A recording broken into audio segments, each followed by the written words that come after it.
Magandang gabi sa inyong lahat mga kaibigan. Narito na naman tayo sa ating channel at gagawa tayo ng panibagong reaction video. At ang pag-uusapan natin dito sa reaction video natin mga kaibigan ay walang iba kung hindi si Erica. Pero bago yan ay shout out muna kay Kuya Bal Santos Matubang, Kalinga Prab and natin na at sa lahat ng mga Unicap. Ganon din po dito kay Nadjisa Bicolana at TV Considerate. So dumako na tayo mga kaibigan dito kay Erica. Kasi laman ito ng YouTube, laman ng ating mga balitaan at talakayan. So mga kaibigan, alam ko bilang isang mga reactor at mga viewers na sumusuporta kay Erica, ipakita natin mga kaibigan na sumusuporta pa rin tayo kay Erica. Huwag natin siya kaagad husgahan kasi hindi natin alam kung ano ang tunay na nangyari or hindi talaga natin alam kung ano talaga ang tunay na dahilan ni Erica. Kaya unawain natin sana mga kaibigan. Kasi kung ipapakita natin sa ating mga comment section ay nadadagdagan yung mga basher ni Erica, mas lalong panghihinaan ng loob si Erica mga kaibigan.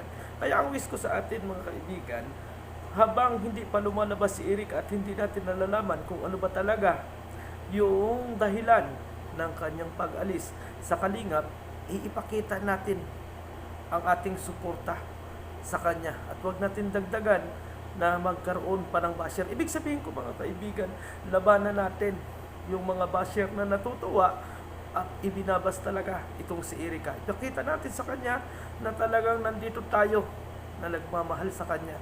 Nandito tayo naghihintay sa kanya, lalo na doon sa mga legit viewers, doon sa mga fans na nasaktan. At alam ko na hindi lang naman ako at ang daming viewers na nagko-comment at naghihintay talaga ng update.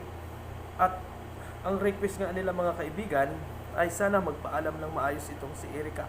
Ando na tayo mga kaibigan at ako na bilang isang reactor na lagi akong naggagawa ng reaction video dito kay Erica, humahanap din ako ng paliwanag or ng kasagutan sa mga tanong ko kung ano ba talaga ang naging dahilan ni Erica. Pero wala tayong makalap mga kaibigan. Kaya sa ngayon, huwag natin muna siyang husgahan at ipakita natin mga kaibigan sa kanya yung tunay nating suporta kung talagang tayo ay sumusuporta dito kay Erica. Kasi sa palagay ko, pinapanghinaan ito ng loob dahil sa dami ng basher. Hindi niya mapagsabay yung kanyang pag-aaral at kung ano pa man, huwag nating bigyan kaagad ng kulay. Huwag natin kaagad bigyan ng kulay yung pagka-alis nitong si Erica. Kasi hindi po basta-basta mga kaibigan yung naging desisyon ni Erica. Para sa akin, ako ay proud pa kay Erica. Kasi hindi talaga siya nag-advantage mga kaibigan. Hindi talaga si Erica nagsamantala kay Kalinga Prab. Yan ang katotohanan. Kaya huwag natin dagdagan yung mga basher. Bagkus, ipakita natin sa ating mga comment section na sumusuporta tayo, hinahanap natin si Erica. Kasi alam natin mga kaibigan, sa ilang buwan na pinapanood natin si Erica, lalo na sa ating mga kapwa OFW, napamahal na talaga itong si Erica sa atin. Kaya ang request ko sa inyo mga kaibigan, ipagdasal natin na maging maayos si Erica, maliwanagan sa lahat ng bagay at malaman natin kung ano ang tunay na dahilan. Huwag nating kaagad siyang husgahan, huwag nating isipin na kung ano-ano. Bagkus, bigyan natin siya ng lakas ng loob para makapagsalita. Kasi kung ang gagawin natin mga kaibigan, yung mga dating sumusuporta sa kanya ay madidismaya at ibabas itong si Erica, kawawa naman mga kaibigan. Kawawa naman si Erica na hindi naman talaga natin alam kung ano talaga ang tunay na dahilan.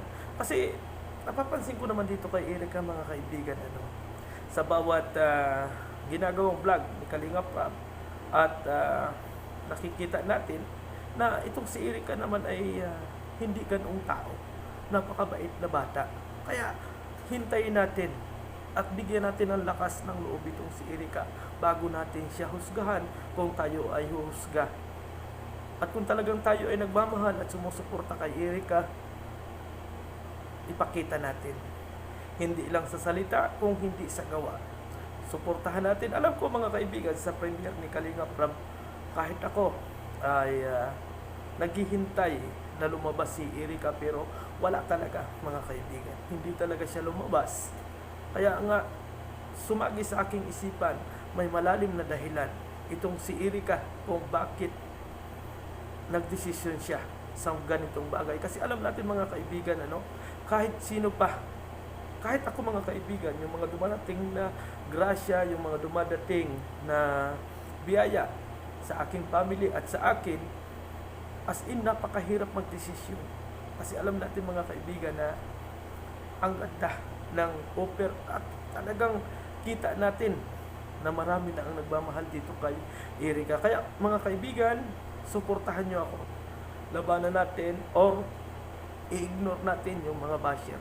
Huwag nating dagdagan yung sakit ng ulo ni Erica. Bagkus, palakasin natin ang loob.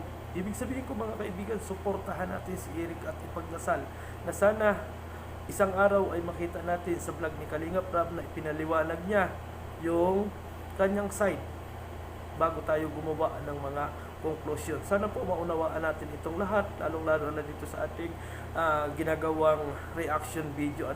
Sana maunawaan natin si Erica at ipagdasal natin kung talagang tayo ay sumusuporta kay Erica. So, maraming salamat mga kaibigan. Hanggang sa muli. Bye-bye sa inyong lahat. God bless and thank you very much.